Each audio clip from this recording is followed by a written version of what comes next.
வச்சிருக்கிற இந்த அன்புக்கு நான் திருப்பி என்ன செய்ய போறேன் நண்பா? கடைசியா ஒரு குட்டி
அன்பு நெஞ்சங்கள்ல எனக்கும் ஒரு சிறிய இடம் கொடுத்திருக்கிற என்னுடைய நண்பா நண்பிகளுடைய மனசுதான் நான் குடியிருக்கிற கோயிலுங்க.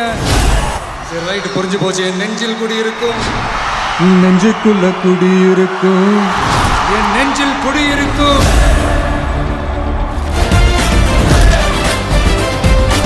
வேற லெவலுங்க.